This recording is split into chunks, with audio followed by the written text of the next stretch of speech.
The winter market was alive with twinkling lights and the warm scent of cinnamon. Snow fell gently on the cobblestone square, and vendors called out their wares beneath striped awnings. Among the evening shoppers, a little girl sat quietly in her wheelchair, watching the world move around her.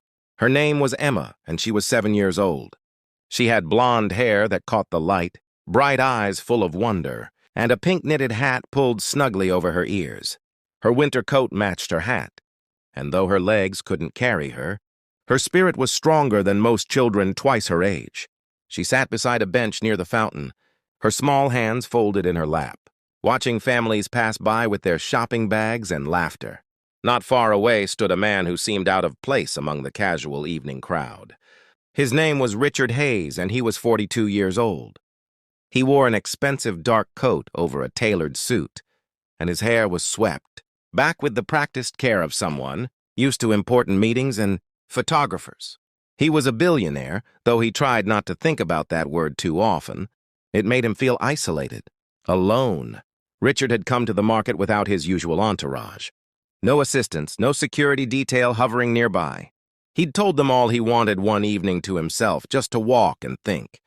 His life had become a series of boardrooms and charity galas, of people wanting things from him, of emptiness dressed up as success.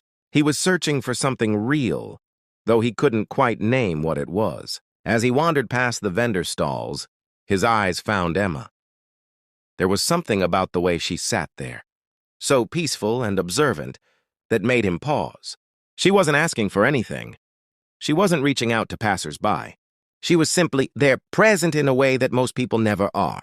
He approached slowly, not wanting to startle her. When he was a few feet away, he stopped and smiled gently. "Hello there," he said, his voice soft and kind. "That's a lovely hat you're wearing." Emma looked up at him with those bright, trusting eyes. A small smile touched her lips. "Thank you," she said quietly. "My mom made it for me." Richard felt something shift in his chest. There was no fear in her face, no calculation, just a child's simple honesty. "Your mother sounds talented," he said, crouching down so he was at her eye level.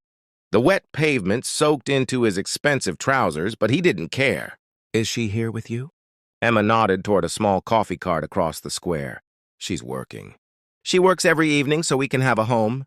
Richard followed her gaze and saw a woman in her early 30s, thin and tired-looking, serving coffee to customers with practiced efficiency. Her name was Sarah, and she had the same blonde hair as her daughter, pulled back in a simple ponytail. Her coat was worn at the elbows, and her hands moved quickly, as if every moment counted. There was a quiet dignity in the way she worked, a strength that reminded Richard of his own mother years ago. "She works hard," Emma said, her voice filled with pride. "She's the best mom in the whole world." Richard looked back at the little girl. There was such love in her voice, such certainty. He realized he was witnessing something he'd forgotten existed in his world of contracts and negotiations. Pure, uncomplicated devotion. "I can see that," he said gently. "You must be very proud of her." "I am," Emma said. Then, after a pause, she added, "Sometimes I wish I could help her more. She gets so tired." Richard felt his throat tighten. He'd been thinking about children lately, about adoption, about filling the enormous, echoing house he lived in with something other than silence. He'd met with agencies, looked at files, attended presentations, but everything had felt transactional, like he was shopping rather than opening his heart. But here, in this moment, sitting in the snow with this remarkable child, he felt something different, something real. "Emma," he said carefully, "would you mind if I asked you something?" She tilted her head, curious. "Okay. I've been thinking about family, about what it means to take care of someone and to be taken care of. And I wonder—" He paused, choosing his words with the care he usually reserved for business deals, but this time with genuine emotion behind them. "I wonder if you might like to come live with me. I have a big house with lots of room. You'd have your own space, anything you needed. I could make sure you had the best doctors, the best schools. I could give you a good life." Emma's eyes grew wide. For a moment, she said nothing, and Richard worried he'd been too forward, too presumptuous. But then she spoke, and her words stopped his heart. "That's very kind," she said softly. "But—" I can't leave my mom. She needs me. Richard felt both moved and confused. Emma, I would make sure your mother was taken care of. I could help her too. Give her money so she wouldn't have to work so hard. But Emma was shaking her head, and there were tears forming in those bright eyes now. You don't understand, she whispered. If I left her, she'd be all alone. She'd have nobody to come home to, nobody to tell about her day, nobody to hug her when she's sad. The words hit Richard like a wave. This child understood something he'd spent 42 years trying to figure out. That money couldn't buy what mattered most. That love wasn't about what you could provide, but about who you showed up for, who you chose every single day. I see, he said quietly, and he truly did. Emma wiped her eyes with her small hand. Then she looked at him with an expression far older than her years, filled with a wisdom that took Richard's breath away. Please, she said, her voice trembling but determined. Please don't adopt me. Adopt my mom instead. Richard blinked, certain he'd misheard. What? Adopt my mom, Emma repeated. She's the one who needs a family. She's the one who's all alone except for me. She works so hard and never complains. She never buys anything for herself. She makes me hats and tells me stories and makes everything okay, even when things are hard. But she has nobody to take care of her, nobody to make her feel special. Tears were rolling down Emma's cheeks now, but she kept talking, the words pouring out of her like they'd been held inside for a long time. If you adopted her, we'd both have a family. We'd all have each other, and my mom wouldn't be alone anymore. She wouldn't have to be so tired all the time. She could smile more. She deserves to smile more. Richard found himself unable to speak. He'd been in boardrooms with the world's sharpest minds. He'd negotiated deals worth hundreds of millions of dollars, but he'd never encountered wisdom like this. From a 7-year-old girl in a wheelchair, at a winter market as snow fell softly around them. He looked across the square at Sarah, still working at her cart, unaware of the conversation happening in the shadows. He saw her differently now, not as Emma's mother, but as a woman, a person. Someone who'd been carrying the weight of the world on her shoulders, asking for nothing, giving everything. Emma, he said, his voice thick with emotion, you are the smartest, kindest person I've ever met. She smiled through her tears. Does that mean you'll think about it? He laughed, a real laugh that came from somewhere deep inside. Yes, I'll think about it. But he was already doing more than thinking.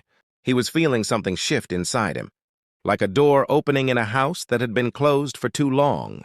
Would you mind, he asked gently, if I went to talk to your mother? Emma's face lit up like the Christmas lights surrounding them. Really? Really, he said. But I want you to know something first. No matter what happens, I'm going to make sure you and your mother are okay. Both of you, together. Emma reached out her small hand and Richard took it, feeling the delicate fingers curl around his. It was such a simple gesture, but it meant everything.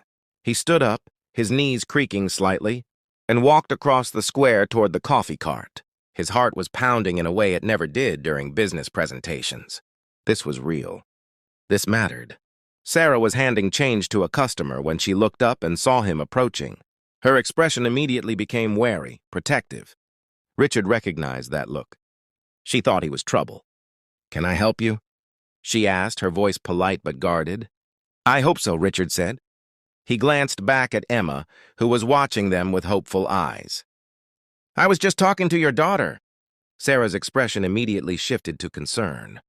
Is something wrong? Is she okay? She's perfect, Richard said quickly. She's more than okay. She's remarkable. Sarah's shoulders relaxed slightly, but the wariness remained. Yes, she is. Richard took a breath. This was harder than any business pitch he'd ever made, because it mattered infinitely more. My name is Richard Hayes, he began, and I came here tonight looking for something I'd lost. I didn't even know what it was until I met your daughter. Sarah was watching him carefully, trying to figure out his angle. Richard understood. People like him usually wanted something. She told me about you, he continued. About how hard you work. About how much she loves you. And she said something that changed my life. He told Sarah everything. About the conversation, about Emma's words, about her tears and her wisdom. As he spoke, he watched Sarah's expression transform from suspicion to surprise to something that looked like wonder mixed with disbelief. When he finished, Sarah was quiet for a long moment. Then she said very softly, She said that? About adopting me? Richard nodded. She did. And she was right. I've been thinking about family all wrong. I was looking for someone to fill my empty house. But what I really needed was to be part of something real. Something honest. Sarah's eyes were glistening now. Mr. Hayes, we don't need charity. This isn't charity, Richard said firmly. This is, I don't even know what to call it. A chance? A possibility? Your daughter taught me something tonight that I should have learned a long time ago. That family isn't about what you can give someone. It's about showing up. It's about choosing each other.